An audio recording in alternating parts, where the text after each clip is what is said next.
कुरुक्षेत्र में green farm infra developer की गुंडागर्दी आई सामने। जेसीबी से महिला को मिट्टी में दबाने की हुई कोशिश, सड़क निर्माण कार्य को लेकर कर रही थी शिकायत। एचपीएससी भर्ती फर्जीवाड़ा मामले में एससीएस अनिल नागर हुआ बर्खास्त। सरकार ने जारी किए बर्खास्तगी के आदेश। रिश्वत मामले में निलंबित किए गए थे नागर।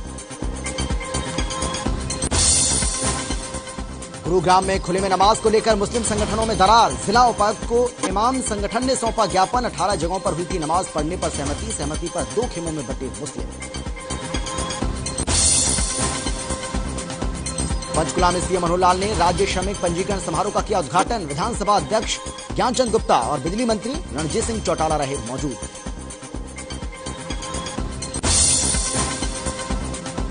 इनेलो विधायक अभय चौटाला ने ट्वीट कर जेजेपी पर साधा निशाना। लिखा, जेजेपी से हमसे नजदीकियां चाहती है, स्वार्थी लोगों से नहीं हो सकता है हमारा कोई समझौता। रोहतक में पीजीआईएमएस के रेजिडेंट डॉक्टर्स ने की अनिश्चितकालीन हड़ताल। पीजी में दाखिला नहीं होने से नाराज हैं डॉक्टर्स। इमरजेंसी, ट्रॉमा सेंटर और आईसीयू में देंगे ड्यूटी। और करनाल में फॉर्च्यूनर की डिमांड कर दूल्हे ने बीच में रोक दी शादी। शादी के जोड़े में बैठी रहेगी पीएचडी पास दुल्हन। मौके पर पहुंची पुलिस ने मामला दर्ज कर मामले की जांच की शुरू।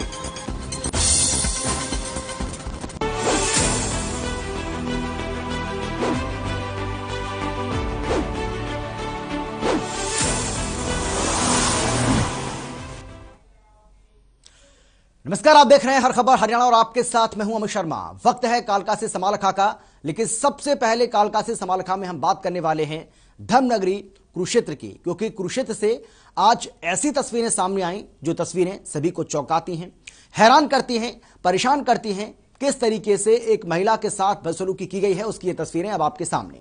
धर्मनगरी कुरुक्षेत्र में दबंग माफियाओं के हौसले इस कदर बुलंद हैं कि आरडब्ल्यू प्रधान महिला पूनम चहल पर ही जेसीबी से मिट्टी डालकर गड्ढे में दफनाने की कोशिश की गई है।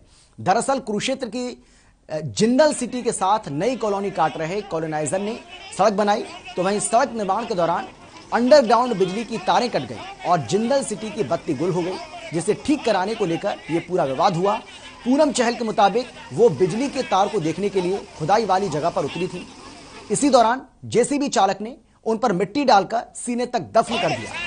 साथ ही माफियाओं ने आरडब्ल्यूए प्रधान पूनम चहल के साथ अभद्रता की है।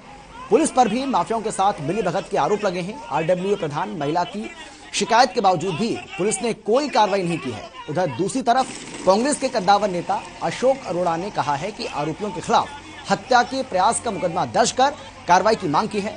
तो वहीं ग्रीन होम डेवलपर की संजू ने कहा है कि महिला स्टंट कर रही थी।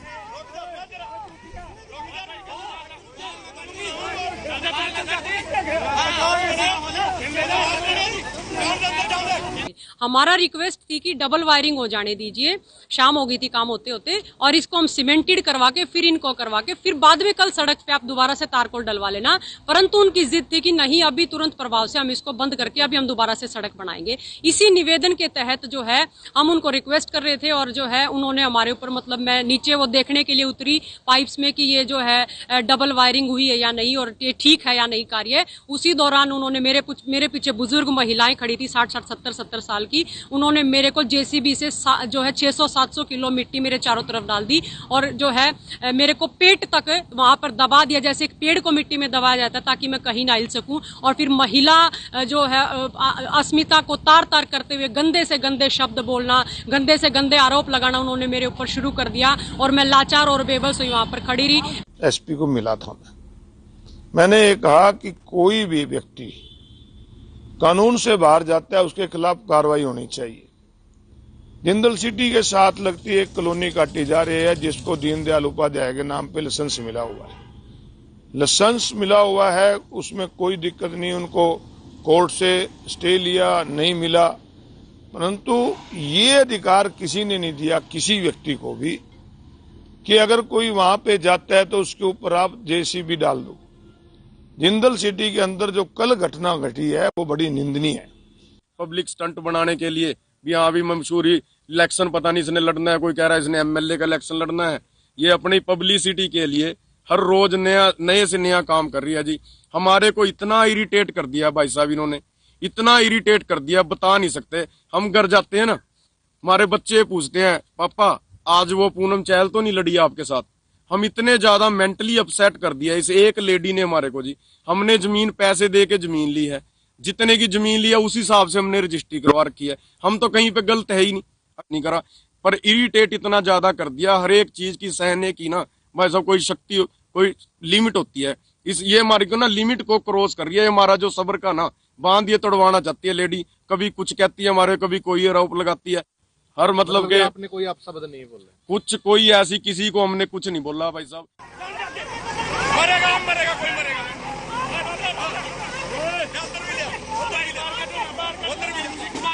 आप मरना मरो अपनी मौत। मुख्यमंत्री मनोहर लाल ने सोमवार को हरियाणा के राजस्व विभाग और सर्वे ऑफ इंडिया के अधिकारियों की बैठक ली। बैठक में उन्होंने कहा कि हरियाणा सरकार ने लाल डोरे को समाप्त करके संपत्ति के मालिक को उसका असल हकदार बनाया। आपको बता दें कि हरियाणा की इस योजना की तारीफ प्रधानमंत्री नरेंद्र मोदी भी कर चुके हैं। इस योजना का बहुत बड़ा लाभ ग्रामीणों को मिल रहा है और भविष्य में ग्रामीण अपनी प्रॉपर्टी पर ऋण लेकर कोई भी व्यवसाय शुरू कर सकते हैं। मुख्यमंत्री ने बताया है कि प्रदेश के 6042 गांव में अभी तक ड्रोन से मैपिंग का काम पूरा हो चुका है। कुछ गांव अभी शेष बचे हैं और इनमें भी जल्द से जल्द ड्रोन मैपिंग का काम पूरा करने के लिए निर्देश दिए गए हैं।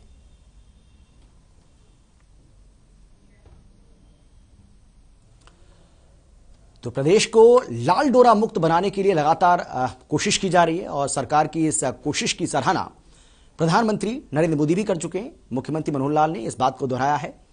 राजस्व विभाग की यह बैठक हुई है और लाल डोरे की समाप्ति की योजना इसमें एक बार फिर से बनाई गई है। ग्रामीणों के हित में यह योजना है। मुख्यमंत्री की ओर से इस बात को दोहराया गया। उन्होंने कहा कि ड्रोन मैपिंग का जो काम है वो भी बदस्तूर जारी है।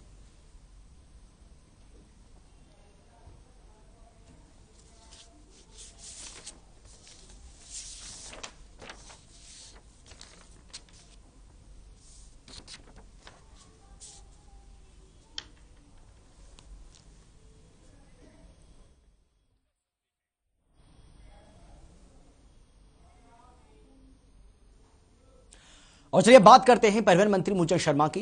परिवहन मंत्री की ओर से कुछ दिशा निर्देश जारी किए गए हैं जिसमें उन्होंने इस बात की जानकारी दी है क्योंकि अब कोहरा धीरे धीरे बढ़ रहा है, सर्दी भी बढ़ रही है और इसीलिए परिवहन मंत्री मूलचंद शर्मा ने कोहरे और धुंध के मौसम में सड़क दुर्घटनाओं को रोकने और रोड सेफ्टी नियमों का पालन करवाने के लिए सभी संबंधित विभागों को निर्देश जारी किए हैं। परिवहन मंत्री ने कहा है कि प्रदेश की सभी सड़कों में सफेद पट्टी और सभी वाहनों पर रिफ्लेक्टर लगाने के भी निर्देश हमने जारी किए हैं। कोरोना के नए वेरिएंट को देखते हुए परिवहन मंत्री ने कहा है कि बसों में सफर करने वाले सभी यात्रियों को कोरोना संबंधित दिशा निर्देशों का पालन करना होगा। साथ ही उन्होंने कहा है कि केंद्र सरकार के इलेक्ट्रिक वाहन संबंधित दिशा निर्देशों पर प्रदेश सरकार लगातार काम कर रही है।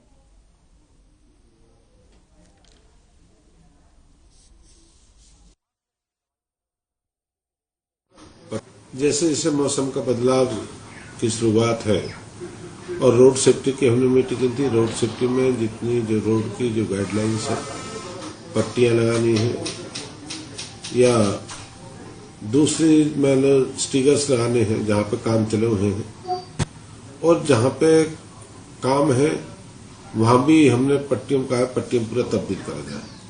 और जो बसों की है, बसों पे भी हमने धुंध के मौसम में जहां लाइट है इस पे पीछे अपने पट्टियां लगनी है, उनका भी इनकी सबकी सेफ्टी बरती जाए जिससे लोग एक्सीडेंट ना हो सके, बसों की दुर्घटना।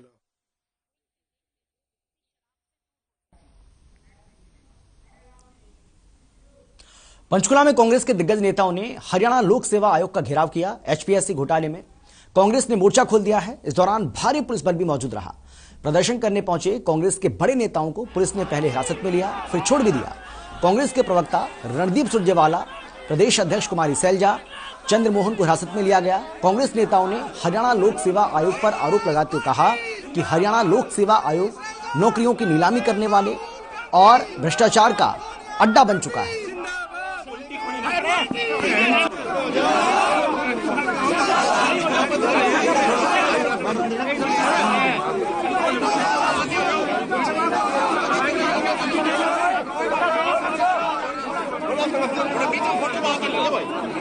देखिए, इतना बड़ा घोटाला है ये जो अभी HPSC का जिसका पर्दाफाश हुआ है, लेकिन ये सरकार इसको छिपाने में और लिपापोती करने में लगे हुए हैं। ये सब जानते हैं कि ये बिना सरकारी और इस पार्टी के जो सत्ता में हैं, इनके संरक्षण के बिना नहीं हो सकता था। करोड़ों करोड़ों मल्टी करोड़ का घोटाला है ये, केवल एक व्यक्ति से, जूनियर अफसर से नहीं हो सकता था और ये सरकार जैसे छिपा रही है। हमारी मांग है कि ये दोनों HPSC और SSC HSSC कमीशन दोनों बर्खास्त होने चाहिए और इसकी पूरी जांच विजिलेंस नहीं कर सकती। विजिलेंस तो इसको खत्म करने में लगेगी। इसकी पूरी जांच हाई कोर्ट के चीफ जस्टिस की देखरेख में होना चाहिए। हरियाणा स्टाफ सिलेक्शन कमीशन और HPSC दोनों बर्खास्त होंगे और जांच होगी, तभी हरियाणा के युवाओं को न्याय मिलेगा और ये जंग जारी रहेगी। अगर सरकार नहीं मानेगी तो हम उनकी ईंट से ईंट बजा देंगे।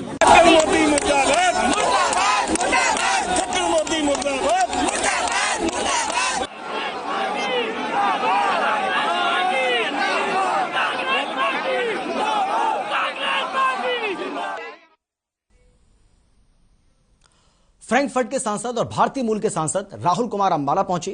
गृह मंत्री अनिल विज से मुलाकात की। भारतीय मूल के सांसद राहुल कुमार ने मंत्री अनिल विज के पैर छूकर आशीर्वाद लिया। इसके बाद सांसद राहुल बोले कि आपने जो काम हरियाणा के लिए किया है उसकी चर्चा हमारे देश जर्मनी में भी होती है।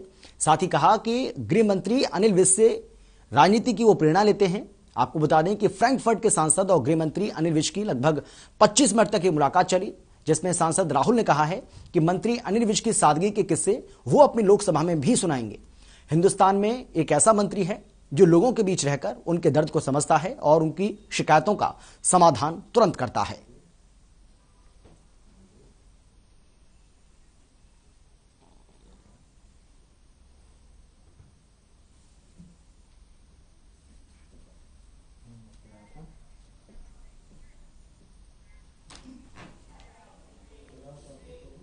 एक ब्रेक के लिए हम रुक रहे हैं, फौरन लौट